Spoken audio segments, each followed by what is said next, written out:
एवं तथा सभी सम्मान्य जनों का आज कृषि एवं पशु चिकित्सा विभाग से मैं हार्दिक स्वागत करती हूं।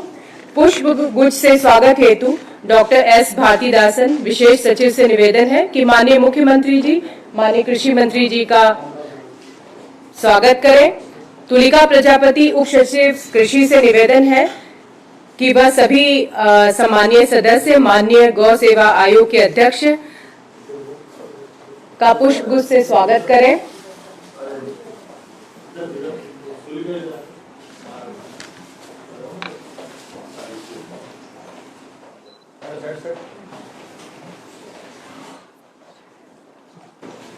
कुमरप्पा नेशनल पेपर इंस्टीट्यूट जयपुर से उपस्थित सम्मानीय श्री बद्रीलाल मीणा जी के स्वागत हेतु मैं डॉक्टर मौसम से निवेदन करूंगी, पुष्पगुच्छ से स्वागत करें।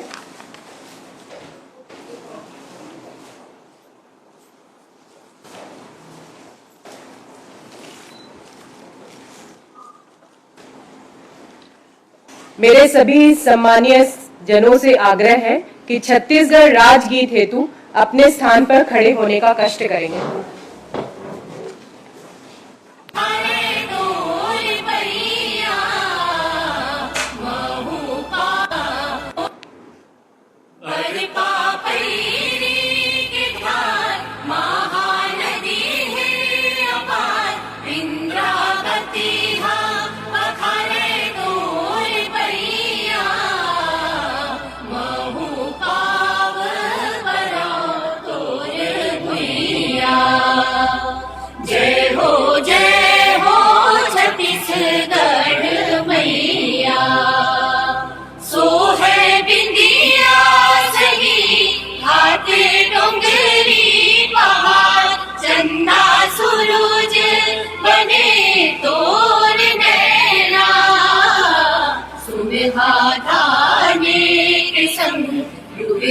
हरियर रंग तोरे बोली जैसे सुखर मैना, हजरा तोरे डोलाए पूरे भैया, महू पाव परो तोरे भैया। जय हो छत्तीसगढ़ मैया।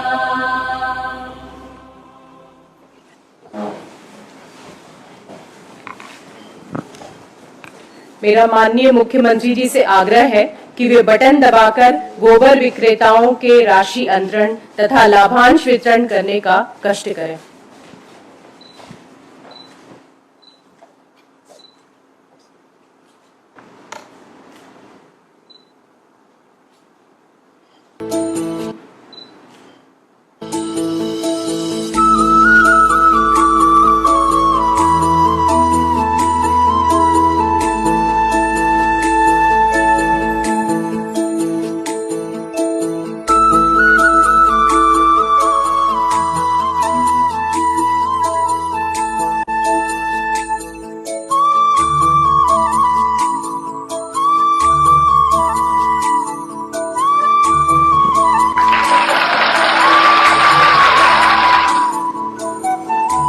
मैं डॉक्टर एस भारतीदासन प्रबंध संचालक से निवेदन करूंगी कि वो संक्षिप्त विवरण एवं पीपीटी जीएनवाई का प्रस्तुत करें।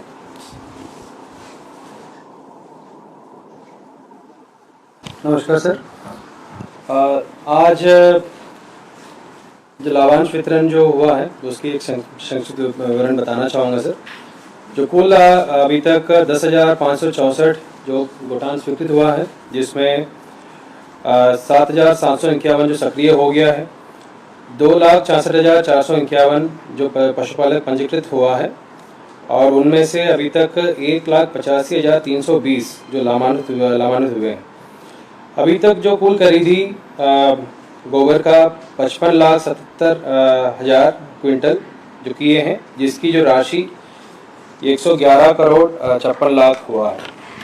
आज 101 से लेके 15 नवंबर के बीच में जो 32वीं जो किस्त 2 करोड़ 6 लाख अभी जारी किया गया है माननीय मुख्यमंत्री जी के हाथों से, और एसएचजी और गोटान समिति के लिए जो भुगतान है वो 31 लाख इस बार किया गया है। सामाजिक संगठनवार यदि अगर देखा जाए तो ओबीसी वर्ग में 47.91% और आदिम जनजाति का 40.83% और अनुसूचित जनजाति का 7.85% और महिला जो गौपालक है वो 44.83% है और भूमिहीन कृषक इसमें जो लाभ ले रहे हैं वो 86,738। नेक्स्ट, कुल मिला के जो कंपोस्ट विक्रय का भुगतान की एक झलक आपके सामने है सर, जिसमें अभी तक 79.78 करोड़ की कंपोस्ट विक्रय हुआ है और जिसमें 65 करोड़ अभी तक भुगतान संपन्न हो गया है। 7.200 करोड़ भुगतान अभी प्रक्रियाधीन है सर, जिसमें जो कारण कुछ रिस्पॉन्स अपलोड होने में समय और एफएससी कोड वगैरह गलत होने के चलते, और एसएचजी और गोटान समिति के लिए भी जो जो टोटल अभी तक 7.19 करोड़ अभी भुगतान इस बार अभी प्रक्रियाधीन में है, जिसमें 2.66 जो एसएचजी के लिए बाकी है, गोटान समिति के लिए 4.19 और सोसाइटी के लिए 31 लाख अभी बाकी है।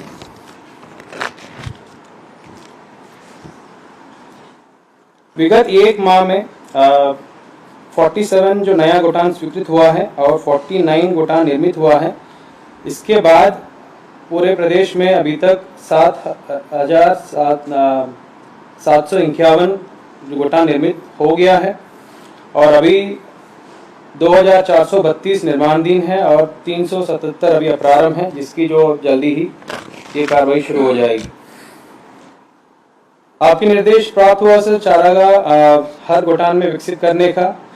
ये लक्ष्य अभी 7,751 की जो टोटल सक्रिय गोटान है, जिसमें से 5,328 गोटान में चारारोपण पूर्ण हो गया है और ये रकबा 14,506 एकड़ में ये डेवलप हुआ है। नेक्स्ट,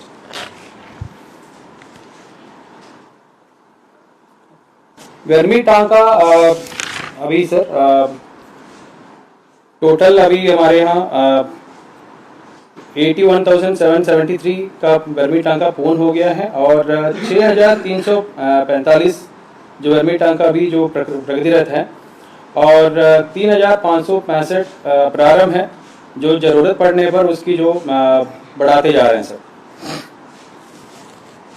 वर्मी कंपोस्ट का टोटल अभी तक उत्पादन सर 9,08,151 क्विंटल हो चुका है, जिसमें से 6,71,266 अभी तक क्विंटल बिक्री हो चुका है, जो 74% है। और सुपर कंपोस्ट में भी 4,06,838 टोटल उत्पादन में से 1,84,052 क्विंटल बिक्री हो चुका है सर, जिसमें 4 लाख करीब हमारे पास अभी विभिन्न जगहों पे गर्मी कंपोस्ट और सुपर कंपोस्ट मिला के रखा हुआ है, जिसको ओपन मार्केट में बेचने के लिए भी कार्रवाई चालू कर दिया गया है और बहुत जल्दी ही इसके लिए ईओए भी जारी हो जाएगी। और साथ में एक और जो जिलों से मांग आ रही है सर, खरीफ के बाद जो सरप्लस जो कंपोस्ट रखा हुआ है, चाहे वो सुपर कंपोस्ट हो वर्मी कंपोस्ट हो, इसको जिले लेवल पे ही ओपन मार्केट में बेचने के लिए भी प्रस्ताव आ रही है सर। उस पर माननीय मंत्री जी से विचार करके फिर आपके सामने जो प्रस्ताव रखा जाएगा सर। नेक्स्ट, तो इसमें जो विभिन्न विभाग द्वारा और बाकी जो किसान द्वारा कितने जो वर्मी कंपोस्ट लिया गया उसकी एक संक्षिप्त जानकारी है सर। और जैसे मध्यम और बड़े कृषक टोटल जो 6,96,974 में से इस खरीफ सीजन में 2,27,293 कृषक ने वर्मी कंपोस्ट क्रय किया है, जो केवल 33% है। जो आगामी जो रबी सीजन हो या फिर नेक्स्ट जो खरीफ सीजन में ये संख्या और ज़्यादा होने की उम्मीद है सर। जो इस बार जो कृषक लोगों ने जो रुचि दिखाया तो उस पर ये अगले साल नेक्स्ट सीजन में और बढ़ने की उम्मीद है सर। ये गोटान में जो गतिविधि विभिन्न गतिविधि जो चला रहे हैं सर, जिस पर अभी तक कुल 46.22 करोड़ की आय प्राप्त हुआ है, जिसमें और जो पिछले कलेक्टर कॉन्फ्रेंस में आपके द्वारा ये निर्देश दिया गया था हर गोटान में ऐसे जो लाभ पहुंचाने वाली जो गतिविधि और बढ़ाने का, जिसके तहत अभी हर गोटान में मिनिमम 5 एक्टिविटी जो हर गोटान में होना चाहिए, उसके लिए भी जो निर्देश जारी किया गया और बहुत सारे जहाँ पे इस पर काम हुआ भी है। और साथ में जो माननीय मंत्री जी का एक निर्देश ये भी हुआ सर, जितने भी जो कृषि और अलाइड डिपार्टमेंट्स की जो स्कीम्स हैं, उसमें सभी स्कीम्स को गोटान सेंट्रिक करने के लिए भी जो मंत्री जी ने निर्देश दिए हैं सर, जो बहुत जल्दी इसमें भी हम काम करके बताएंगे सर आपको। राज्य में अभी तक जो स्वावलंबी गोटान की संख्या 2029 हुआ है, इसको और बढ़ाने के लिए जो लाभदायक गतिविधि, जैसे अभी इसके बाद जो पेंट की एमओयू भी जो इसी दिशा में एक और कदम है सर। थैंक यू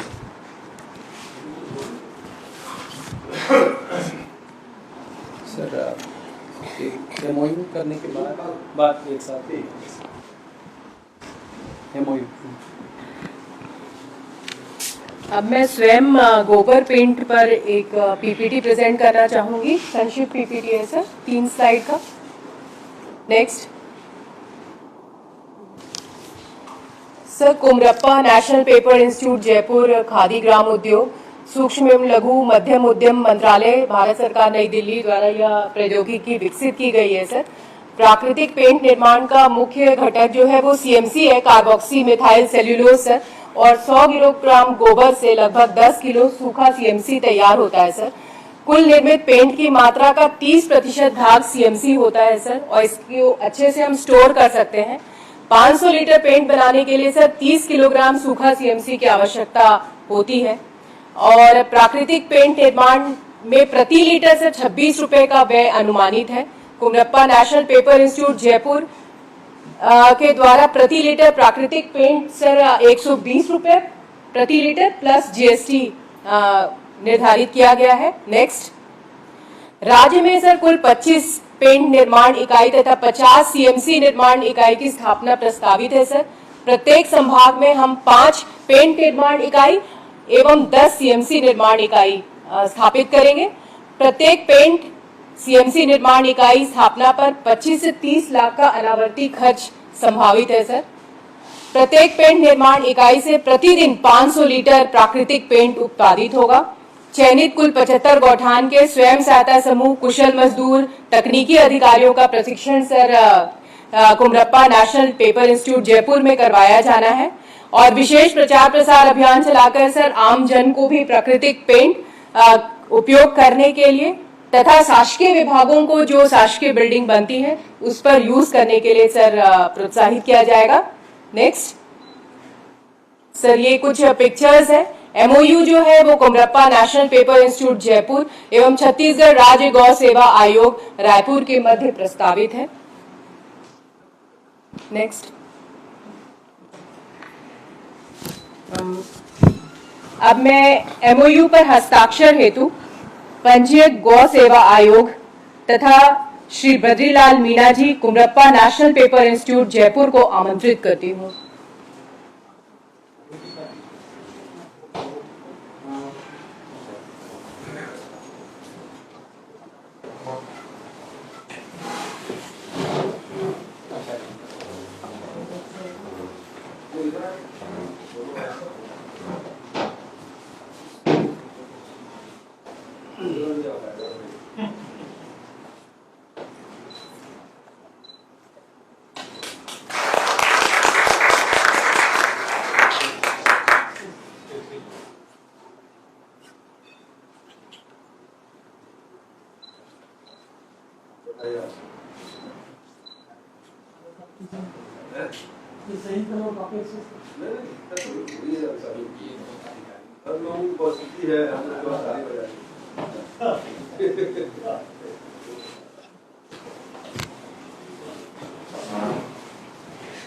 मैं श्री बद्रीलाल मीणा जी, डायरेक्टर कुमरप्पा नेशनल इंस्टीट्यूट से निवेदन करूंगी कि शॉल व सूत की माला जो खादी ग्राम उद्योग संस्थान में निर्मित है, से माननीय मुख्यमंत्री जी, माननीय कृषि मंत्री जी एवं अध्यक्ष गौ सेवा आयोग को भेंट करेंगे तथा पेंट जो निर्मित हुआ है उसका अवलोकन कराएंगे।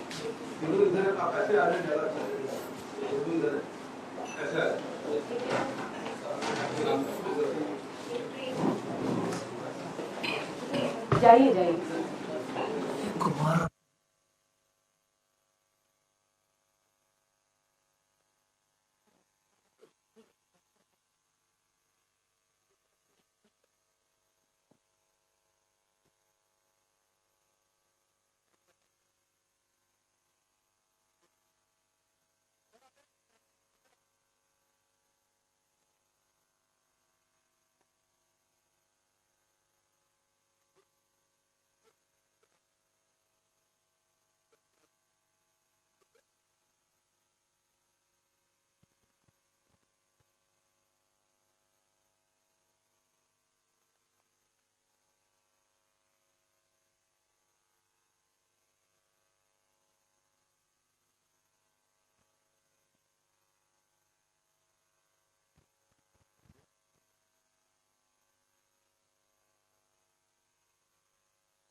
मैं अध्यक्ष महोदय गौ सेवा आयोग को आशीर्वचन हेतु आमंत्रित करती हूँ।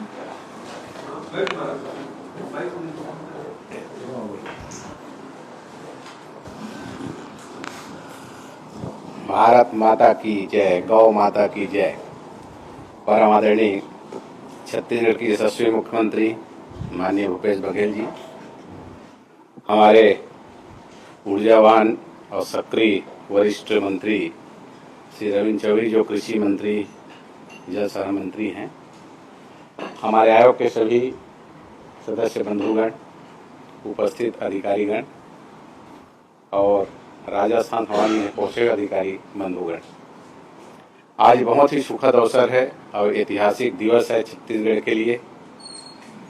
गौ को हम लोग माता मानते हैं और जब भी हमारे यहाँ कभी कोई धार्मिक कार्यक्रम होता है तो हमारा घर भले ही संगमरमर से बना हो, लेकिन जब तक के गौ माता गोबर से हम लोग उसको लिप नहीं देते तब तक के पूजा के योग्य हम उस स्थान को नहीं मानते हैं। इतना पवित्र गोबर है। और बहुत बहुत धन्यवाद साधुवाद देना चाहता हूँ आदरणीय मुख्यमंत्री जी को, हमारे कृषि मंत्री जी को और हमारे सभी अधिकारियों को, जिन्होंने इतना सक्रियता से काम किया गोधन योजना के तहत, कि आज उसी गोबर से पेंट बनाने के क्रम में हम लोग आगे बढ़ रहे हैं। तो हम पूजा स्थल को तो गोबर से लिपाई करते ही थे, अब हमारा पूरा दीवार भी गोबर से ही पोता रहेगा, तो सब पवित्र ही रहेगा। तो इसके लिए मैं धन्यवाद और साधुवाद देना चाहता हूँ। और सब ज्यादा धन्यवाद इसलिए भी देना चाहता हूँ कि इतने बड़े महती कार्यक्रम को क्रियान्वित करने के लिए गौ सेवा आयोग को आपने अधिकृत किया है, जिम्मेदारी दिया है, इसके लिए आपको बहुत बहुत धन्यवाद। और मैं अपने सभी सदस्यों और अधिकारियों से मिलकर आपको विश्वास दिलाना चाहता हूं कि जिस आशा विश्वास के साथ आपने गौ सेवा आयोग को इस कार्य को आगे बढ़ाने की जिम्मेदारी दिया है, उसमें निश्चित रूप से आपके अपेक्षा के अनुरूप परिणाम हम लोग देंगे, इस बात में आपको विश्वास दिला रहा हूं। और जैसे आदरणीय भारतीदासन जी ने कहा कि महाराष्ट्र में जैसे पेन का सदुपयोग करने के लिए उन्होंने जो एक क्रम अपनाया है, तो हम भी आपसे आग्रह करना चाहेंगे पेन बंद जब तैयार होगा तो चूंकि पहले बार ये पेन बनेगा, बाजार पहले बार हम लाएंगे, तो जो शासकीय बिल्डिंग हमारे हैं उसमें इसका पहले हम सदुपयोग करें और उसको देख करके लोग अपने घर में इसको उपयोग करें, ऐसे मैं आपसे आग्रह करना चाहता हूं। आप सबको बहुत बहुत धन्यवाद, बहुत बहुत साधुवाद इस ऐतिहासिक कार्य के लिए। इसके पश्चात मैं माननीय कृषि मंत्री जी से उद्बोधन हेतु आग्रह करती हूँ।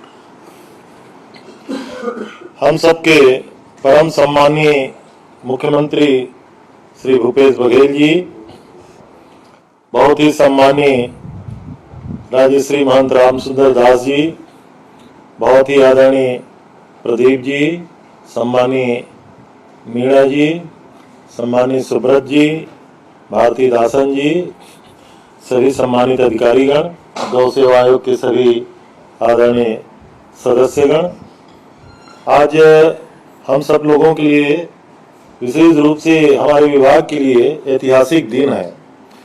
1 वर्ष पहले आदरणीय मुख्यमंत्री जी ने गौठान की योजना प्रारंभ की, गोधन न्याय योजना प्रारंभ हुआ और 2 रुपया किलो में गोबर की खरीदी प्रारंभ पिछले हरेली त्योहार के दिन हम लोगों ने प्रारंभ किया।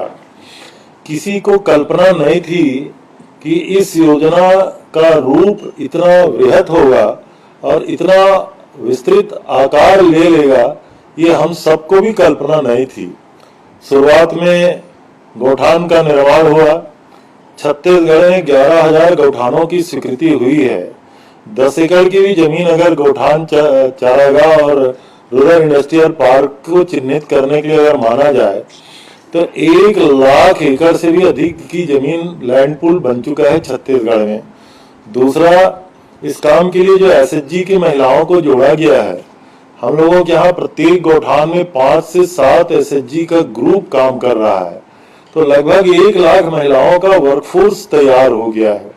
अब उसका वर्मी कंपोस्ट का भी लाभ कितना है, पूरे छत्तीसगढ़ में अभी इसमें बहुत ज्यादा काम करने की भी जरूरत है, लेकिन हम लोगों के इलाके में हॉर्टिकल्चर का खूब काम होता है और इसी साल से किसानों ने, चाहे वो कंद के फल, चाहे जिमी कंद या अरबी जैसे फसल लेते हैं, केला के किसान तो कहते हैं कि अब उसमें सिवाय इस खाद के कोई दूसरे खाद की जरूरत हो ही नहीं सकती।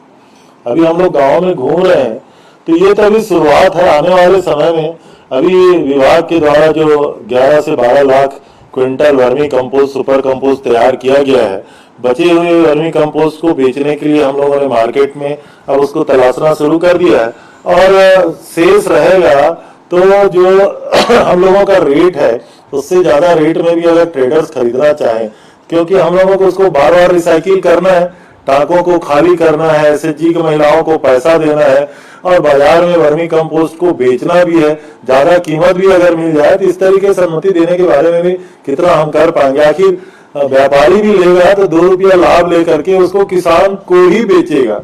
अभी बड़ी बड़ी मल्टीनेशनल्स और बड़ी कंपनियां तो 50 रुपए 60 रुपए तक के वर्मी कंपोस्ट पर केजी बेच रही है। अगर वो 20 रुपए में भी बेचेगा तो किसानों को लाभ होगा। इसलिए हम लोग उस दिशा में माननीय मुख्यमंत्री जी से अनुमति लेके आगे बढ़ेंगे। जो आदरणीय मुख्यमंत्री जी ने सीओ और कलेक्टर की मीटिंग में आपने निर्देश दिए हुए हैं, उसके बाद से इस काम में बड़ी तेजी आई है। रूरल इंडस्ट्रियल पार्क बनाने की दिशा में हम लोगों ने विभाग से चिन्हित किया हुआ है कौन कौन से छोटे उद्यम वहां लगाए जाए, उसकी मार्केटिंग की कैसी व्यवस्था हो, गौठान जीवित रहे, इसलिए आपके निर्देश पे विभाग पैरा कलेक्शन के लिए भी निर्देश जारी किए हुए हैं और लगभग प्रत्येक गौठान में चारा के रूप में पैरा इस साल पिछले साल की तुलना में कई गुना ज्यादा इकट्ठा हो रहा है। उसके बावजूद भी जैसा कि आदरणीय रामसुंदर दास जी ने कहा कि गौ सेवा आयोग अब इससे जुड़ करके हम लोगों ने अपनी सारी संस्थाओं को केवीके को अलग जोड़ा हुआ है, एग्रीकल्चर कॉलेजेस को अलग जोड़ा हुआ है, हमारे डीडीओ को अलग निर्देश दिए हुए हैं। और आदरणीय मुख्यमंत्री जी ने पिछले कैबिनेट की बैठक में सारे मंत्रियों को इसमें कौन मंत्री कौन विभाग क्या क्या कुछ काम कर सकता है इसके संदर्भ में निर्देश दिए हैं। तो इस काम में निश्चित रूप से गति अब आना शुरू हो गया है। जो पेंट बनाने का काम है ये तो बड़ा ऐतिहासिक काम है, हम लोगों की धार्मिक आस्था से भी जुड़ा हुआ है। आदरणीय राजश्री रामसुंदर दास जी ने जैसा कहा कि ये तो सबसे पवित्र चीज माना जाता है। आज भी गांवों में सावन में पहले आधे से ज्यादा दीवारों की पुताई गोबर से ही होती है। अब ये पेंट बन जाएगा तो हमारे घरों की भी पुताई इसी से शुरुआत होगी। इतना बड़ा पवित्र काम हो रहा है। और विभाग ने जैसा प्रस्ताव दिया, हर संभाग में 10 और पेंट बनाने के 5 अभी शुरुआत करेंगे प्राइमरी चरण में। उसके बाद कितना विस्तार हो सकता है, इसकी मार्केटिंग कैसे हो सकती है, आपने अभी ट्रेनिंग का काम किया हुआ है। आने वाले समय में जैसा कि आदरणीय मुख्यमंत्री जी ने कहा, जी जिनके नाम से हम लोग इसको शुरू किए हैं उनकी खुद बिटिया आकर के यहाँ देख के जा चुकी हैं। तो आने वाले समय में इसका हम लोग खूब विस्तार करेंगे। और ये तो इतना महत्वपूर्ण कार्यक्रम है कि हिंदुस्तान की पार्लियामेंट की 4 कमेटियों ने इसकी प्रशंसा की है। ये एसबीएम की जो कमेटी है उसने इनकी प्रशंसा की है। और सफाई के नाम से, स्वच्छता के नाम से हमारे मुख्यमंत्री यूं भी सारे हिंदुस्तान में पहले नंबर के मुख्यमंत्री हैं। और कल राष्ट्रपति जी के द्वारा आदरणीय मुख्यमंत्री जी को सम्मानित किया गया। ये हम सब लोगों के लिए गौरव की बात है। ये हमारा अभियान भी उसी का एक हिस्सा है। इसलिए मैं आदरणीय मुख्यमंत्री जी को बधाई भी देना चाहता हूं। अर्बन डेवलपमेंट के सारे अधिकारियों को भी बधाई देना चाहता हूं, सारे जनप्रतिनिधियों को भी बधाई देना चाहता हूं। और इस काम की अब शुरुआत जब करेंगे तो ग्रामीण क्षेत्र के हमारे गौठान में हम लोग बहुत ज्यादा फोकस करके काम कर रहे हैं। अभी मैं आदरणीय अध्यक्ष जी से कह भी रहा था, बहुत जल्दी रायपुर सहित अन्य शहरों के भी कमिश्नर्स को बुला करके, क्योंकि शहरों में एक गैया भी राजधानी में 4 ठो दी जाएगा तो पेपर वाला सबसे पहले उसी छाप देता है। तो हम लोग आने वाले समय में इसको शहरों से भी शुरुआत करेंगे, ऐसा हम लोगों ने प्लान किया है। मैं पुनः माननीय मुख्यमंत्री जी के प्रति आभार व्यक्त करता हूं। और प्रदीप जी जिन्होंने इस सब की शुरुआत हम लोगों के साथ कराने का प्रयास किया, उनको बधाई देता हूं। और बहुत अच्छा आज एमओयू हुआ, इसकी सफलता की शुभकामनाएं देता हूं। धन्यवाद। आदरणीय मुख्यमंत्री पहले मीणा जी सीधा परम सम्मानीय मुख्यमंत्री जी से आग्रह करूंगा हम सबको आशीर्वचन देने के लिए। गोधन न्याय योजना की राशि का अंतरण एवं प्राकृतिक पेंट के प्रौद्योगिकी हस्तांतरण के शुभ अवसर पर उपस्थित कृषि मंत्री आदरणीय रवि चौबे जी, गौ सेवक आयोग के अध्यक्ष परम आदरणीय राजश्री महंत रामसुंदर दास जी, आदरणीय भाई प्रदीप जी, आदरणीय यादव जी और सभी हमारे गौशाला आयोग के माननीय सदस्यगण, हमारे अधिकारी सुब्रत साहू जी, भारतीदासन जी, मदन मैडम और विशेष रूप से उपस्थित आदरणीय मीना जी, जिस संगठन से आप जुड़े हैं उसके बारे में मुझे पढ़ने का अवसर मिला, कुमारप्पा जी के बारे में। और उनकी पुत्री मदन लाल फाउंडेशन में वर्धा में काम करती है, उन्होंने पुस्तक मुझे भेंट की थी। महान गांधीवादी विचारक और उनके सहयोगी, गांधी जी के सहयोगी के रूप में हम सब जानते हैं। तो उस संगठन से आज एमओयू हुआ है, इसके लिए मैं बधाई देता हूँ, शुभकामना देता हूँ। आदरणीय साथियों, छत्तीसगढ़ में गोधन न्याय योजना की शुरुआत 20 जुलाई 2020 को हरेली त्योहार के दिन हम लोग इसकी शुरुआत किए थे। इस योजना की शुरुआत करते हुए मैंने कहा था यह योजना हमारे लिए वरदान साबित होगी। हम इस योजना के माध्यम से एक साथ बहुत सारे लक्ष्य हासिल करेंगे। बहुत थोड़े समय में ही मेरी वह बात सच साबित हो चुकी है। आज गोधन न्याय योजना हमारे गांव की ताकत बन चुकी है। इस योजना के माध्यम से पूरे देश में छत्तीसगढ़ की नई पहचान मिली है। हमारी इस योजना को दूसरे राज्य भी अपनाना चाहते हैं। हमारी इस योजना को दूसरे राज्य भी अध्ययन के लिए अपने अधिकारियों को, जनप्रतिनिधियों को भेजा। संसद की कृषि मामले की स्थायी समिति ने इसे पूरे देश में लागू करने की मांग केंद्र सरकार से की है। जब हमने 2 रुपये किलो में गोबर खरीद कर गौठान में जैविक खाद निर्माण की शुरुआत किया तो इससे हमारी खेती में भी बदलाव की शुरुआत हुई।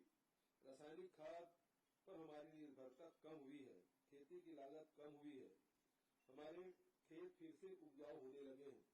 आज की परिस्थिति में मैं कहना चाहूंगा, ये तो बड़ी कृपा है छत्तीसगढ़ मातारी की, गौ माता की और कौशल्या माता की कि हम लोगों ने छत्तीसगढ़ में गोबर खरीदना शुरू किया, उसे वर्मी कंपोस्ट बनाना शुरू किया। आज पूरे देश में रासायनिक खादों की जो कमी है उससे किसान जूझ रहा है और आने वाले समय में मुझे नहीं लगता कि रासायनिक खाद की कीमत में कोई कमी होगी या स्थिर रहेगा, बल्कि वृद्धि होने की संभावना बनी हुई है और साथ ही शार्टेज भी बना रहेगा, क्योंकि उसके जो रॉ मटेरियल है जो विदेशों से जो आना है वो काफी महंगा हो चुका है। जिस प्रकार से कोयले के शार्टेज से पूरा देश जूझ रहा है, उसी प्रकार से रासायनिक खादों की कमी से भी पूरा देश अब पिछले बरसात से इसकी शुरुआत हुई थी। अभी रबी फसल में भी हम लोग देख रहे हैं कि पंजाब में, हरियाणा में, उत्तर प्रदेश में, मध्य प्रदेश में इसकी खाद की कमी सब लोग महसूस कर रहे हैं। लंबी लंबी लाइन लगी हुई है। तो इसके आपके पास कोई अल्टरनेट कोई है तो वो केवल वर्मी कंपोस्ट है, जिससे आप रासायनिक खाद को रिप्लेस कर सकते हैं और उसकी शुरुआत हम छत्तीसगढ़ से किए। इसीलिए मैंने कहा कि छत्तीसगढ़ मातारी और गौ माता की बड़ी कृपा है, जिसके कारण से हम लोग उस कमी से हम लोग दूर रहे। जो कमी रासायनिक खाद की कमी थी उसे वर्मी कंपोस्ट से मिला के उस कमी को दूर कर पाए। मैं इस माध्यम से, इस कार्यक्रम के माध्यम से पूरे प्रदेश के किसान भाइयों से अपील करना चाहता हूं, आम जनता से भी अपील करना चाहता हूं कि आने वाली जो संकट है उससे उबरने के लिए जो गौठान है वो और ज्यादा सशक्त होना चाहिए, मजबूत होना चाहिए, ताकि हम गोबर को ज्यादा से ज्यादा एकत्रित कर सके और उसका ज्यादा से ज्यादा हम वर्मी कंपोस्ट बना के आने वाले जो समय है, जो संकट हमको दिखाई दे रहा है, रासायनिक खाद की कमी जो होने वाली है, उससे हम दूर कर पाएंगे। इसलिए मैं सभी किसान भाइयों से और गौपालकों से और संग्राहकों से अपील करना चाहता हूं, इसे आप गंभीरता से लें तो आने वाली जो चुनौती है उसका हम सामना कर पाएंगे। स्व सहायता समूह के हजारों बहनों को जैविक खाद के निर्माण से रोजगार मिला, गौठान समितियों को आमदनी का एक नया जरिया मिला, पशुपालन और डेयरी व्यवसाय को नया जीवन मिला और दूध का उत्पादन बढ़ा। छत्तीसगढ़ में श्वेत क्रांति की नई शुरुआत हुई है। इस गोबर से हमारी बहनों ने दिया और तरह तरह की चीजें बनाकर त्योहारी बाजार में भी अपने लिए जगह बनाई है। 2 अक्टूबर 2021 को हमने गोबर से बिजली बनाने के काम की शुरुआत की। बेमेतरा, दुर्ग, रायपुर जिले के 3 गौठानों में सफलता के साथ बिजली का उत्पादन किया जा रहा है। अब गोबर से बिजली और जैविक खाद दोनों एक साथ बन रहे हैं। प्रदेश के अन्य गौठानों में भी बिजली उत्पादन की तैयारी की जा रही है। गौठानों में तैयार हुई सस्ती बिजली से गौठानों में रोशनी होगी, मशीनें चलाई जाएगी, आसपास के घरों को भी रोशन किया जा सकेगा। यह बिजली सरकार को भी बेची जा सकेगी। गोधन न्याय योजना के लिए आज का दिन बहुत अहम है। आज से हम एक और बड़े काम की शुरुआत करने जा रहे हैं। आज गौठानों में गोबर से प्राकृतिक पेंट भी बनाया जाएगा। इस गौठानों को हर साल 45 करोड़ रुपए के आय होने के अनुमान है। इस काम की शुरुआत 75 गौठान से की जा रही है। प्राकृतिक पेंट की तकनीकी हस्तांतरण के लिए आज गौ सेवा आयोग, Kumarappa national paper institute Jaipur, khadi एवं ग्रामोद्योग आयोग और सूक्ष्म लघु एवं मध्यम उद्यम मंत्रालय नई दिल्ली के बीच एमयू हो रहा है। चयनित किए गए गौठानों में कार्बोक्सी मिथाइल सेल्यूलोज निर्माण इकाई एवं पेंट निर्माण की इकाई के लिए पहल शुरू कर दी गई है। इन इकाइयों से प्रतिदिन 500 लीटर प्राकृतिक पेंट का उत्पादन होगा। पहले चरण में प्रतिवर्ष 37.50 लाख लीटर प्राकृतिक पेंट का उत्पादन होने की संभावना है। इस समय प्राकृतिक पेंट की कीमत जीएसटी को छोड़कर 120 रुपये प्रति लीटर है। प्राकृतिक पेंट के निर्माण के लिए गौठान से जुड़ी महिला स्व सहायता समूह की महिलाओं और गांव के युवाओं को प्रशिक्षण दिया जाएगा। गोबर से पेंट बनाने की तकनीक national paper institute Jaipur, khadi एवं ग्रामोद्योग आयोग, सूक्ष्म लघु मध्यम मंत्रालय नई दिल्ली द्वारा विकसित की गई है। प्राकृतिक पेंट निर्माण तकनीकी हस्तांतरण के लिए राज्य छत्तीसगढ़ गौ सेवा आयोग को अधिकृत किया गया है। गोबर से प्राकृतिक पेंट निर्माण के लिए कृषि विभाग द्वारा विस्तृत कार्य योजना तैयार की गई है। इस कार्य की शुरुआत होने से गोधन न्याय योजना और गौठान के माध्यम से रोजगार और आय का एक नया जरिया खुल जाएगा। प्राकृतिक पेंट के निर्माण का मुख्य घटक कार्बोक्सी मिथाइल सेल्यूलोज होता है। 100 किलो गोबर से लगभग 10 किलो सूखा सीएमसी तैयार होता है। कुल निर्मित पेंट में 30% मात्रा सीएमसी की होती है। वर्तमान में 25 गौठानों में पेंट निर्माण इकाई तथा 50 गौठानों में सीएमसी इकाई स्थापित की जाएगी। प्रथम चरण के लिए हमने ऐसे गौठानों का चयन किया है जहां कम से कम 400 किलो गोबर की रोज खरीदी की जा रही हो और जो सड़क मार्ग से जुड़े हुए। मैं आज हो रही इस नई शुरुआत के लिए सभी पशुपालकों, किसानों, स्व सहायता समूहों, गौठान समितियों को बधाई देता हूँ। बहुत बहुत शुभकामनाएं। छत्तीसगढ़ राज्य गौ सेवा आयोग, Kumarappa national paper institute Jaipur, khadi ग्रामोद्योग आयोग, सूक्ष्म लघु एवं मध्यम उद्योग मंत्रालय नई दिल्ली को भी इम्यून निष्पादन के लिए बधाई और शुभकामना देता हूँ। गोधन न्याय योजना के अंतर्गत आज कुल 2 करोड़ 35 लाख रुपए की राशि का और अंतरण किया गया। इसमें गोबर विक्रेता, पशुपालकों और किसानों को 1 नवंबर से 15 नवंबर तक की गई गोबर खरीदी के एवज में 2 करोड़ 4 लाख रुपए का भुगतान शामिल है। इस तरह गौठान समितियों और महिला स्व सहायता समूह को 31 लाख के लाभांश के भुगतान इसमें शामिल है। गोधन न्याय योजना से अब तक पशुपालक किसानों को 109 करोड़ 52 लाख रुपए का भुगतान किया जा चुका है। गौठान समितियों को 41 करोड़ 46 लाख रुपए का भुगतान अब तक किया जा चुका है। प्रदेश में अब तक 10,564 गौठान स्वीकृत किए जा चुके हैं। इसमें से 7,751 गौठान का निर्माण हो चुका है। बिजली और प्राकृतिक पेंट के निर्माण के काम को आने वाले समय में और बढ़ाया जाएगा और गोधन न्याय योजना की पहचान जैविक खेती को बढ़ावा देने वाली देश की सबसे बढ़िया योजना के रूप में हो रही है। अब इसकी पहचान इसके नवाचारों के लिए भी होगी। सबसे अधिक उद्यमता विकास और रोजगार के अवसरों के निर्माण के लिए भी यह योजना अपनी पहचान बनाएगी। आप सभी को बहुत बहुत बधाई, शुभकामनाएं। जय हिंद, जय बिहार, जय छत्तीसगढ़। Thank you sir. अब कार्यक्रम के अंत में मैं डॉक्टर एस भारतीदासन, प्रबंध संचालक GNY, विशेष सचिव को आमंत्रित करती हूँ। आज के इस गरिमामय कार्यक्रम में अपने अमूल्य समय देने के लिए माननीय मुख्यमंत्री जी, माननीय कृषि मंत्री जी, गौ सेवा आयोग के अध्यक्ष महोदय एवं सभी सदस्यगण और कुमारप्पा इंस्टीट्यूट से जो आए श्री मीना जी और उनकी टीम, आप सभी को बहुत बहुत धन्यवाद देता हूँ। धन्यवाद।